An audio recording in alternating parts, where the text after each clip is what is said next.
What is going on, everyone? Welcome into Big Time Football Talk. So I wanted to talk about the Iowa State football Cyclones, and this team 9-2 in 2000 or 9-3 in 2020. The Cyclones tied a school record for wins at 9, 8-2 conference record, which is the best in school history. And then a big win versus Oklahoma, the third game of the year. Matt Campbell has just done an incredible job here, 35 and 28 in 5 seasons. But that number is kind of not super indicative of what he's done overall as a head coach there, because he went just 3-9 his first year, and then since then there's been 4 straight winning seasons. And so overall, this is just a much more competitive program. They lost to Louisiana Lafayette week 1, but that was a game where they played really good football early on. They were running the ball, and the offense was in rhythm. And then Purdy just got out of rhythm and was just forcing too many tight window throws. He kind of looked lackadaisical in that game. Maybe they thought they were just going to show up and win this game. But when you're a team with Iowa State that doesn't have like the talent like Oklahoma or a USC or an Alabama that is just superior in that conference, you can't just kind of show up and win games. A lot of times those teams can just show up and beat the lesser Power 5 schools and the non-Power 5 schools just by, showing up and just, having better athletes. Iowa State's not one of those games, and that kind of happened in that second half. You saw that Louisiana Lafayette was ready to play, and that Iowa State getting out of rhythm, and they just not having the overall talent to just kind of take over and pull away in that second half. But the good news: 10 starters back on offense, 9 back on defense.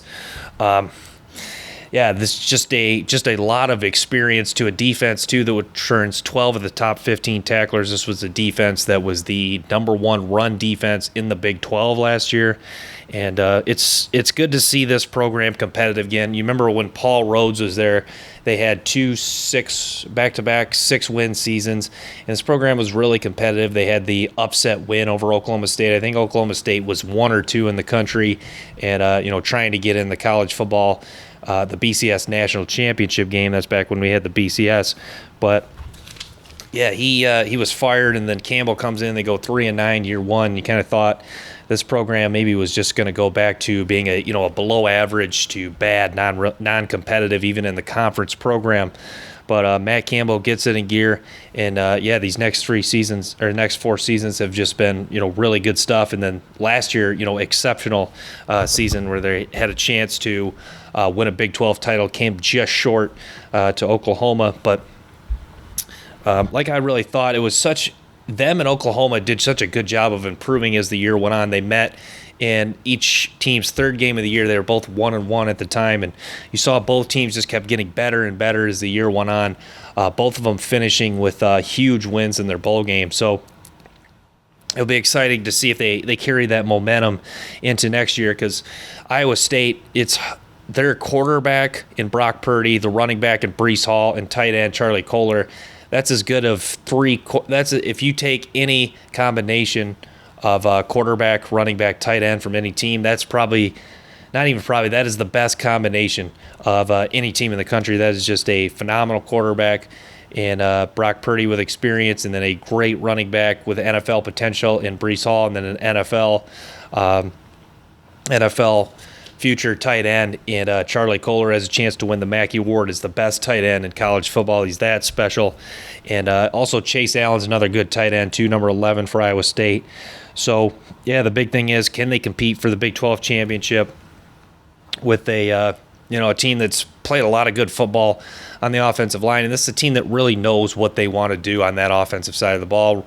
Use a couple tight ends, run the ball effectively, run the play action, not turn the ball over. Brock Purdy, like the Louisiana Lafayette game, he's had games where he just, is kind of turnover prone. He just needs to play smart and, get the ball to the playmakers and just hand the ball off to Breece Hall and, kind of let things happen. But, the schedule is not terrible. It gets a little tougher as the year goes on, but they play Iowa at home. And then they play home versus Oklahoma State, home versus Texas, at Oklahoma, and then home versus TCU.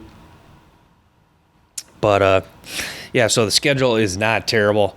And, yeah, this team chance to win another Pac-12 or Big 12 title and try to take that next step to inch closer and closer to becoming one of those teams that could possibly be talked about as a playoff contender. But Oklahoma is going to be a tough out. They have a lot of guys back, including Spencer Rattler at quarterback, and but just what an incredible job Matt Campbell's done. A good, young, offensive-minded coach that has really just sparked a lot of life into this Iowa State football Cyclones program. And, their offensive coordinator that they hired has done a tremendous job.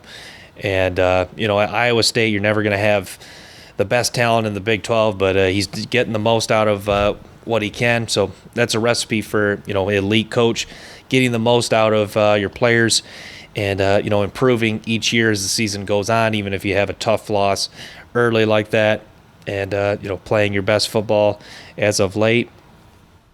So, yeah, Iowa State is a team that, maybe the national, a lot of, maybe as the year gets closer, people would probably be talking about Iowa State more and more. But, really, really love what they've done. And, I was one that wasn't taking Matt Campbell seriously until really last year. I had respect for what he had done, but last year really showed me that when you beat Oklahoma and you really compete with them a second time and really show that you can come really that close to winning a Big 12 championship, you earn a lot of respect. And then going out and beating Oregon in the Fiesta Bowl really shows how great of a coach and what a great job he's done. So thanks for tuning in to this clip from Big Time Football Talk, guys.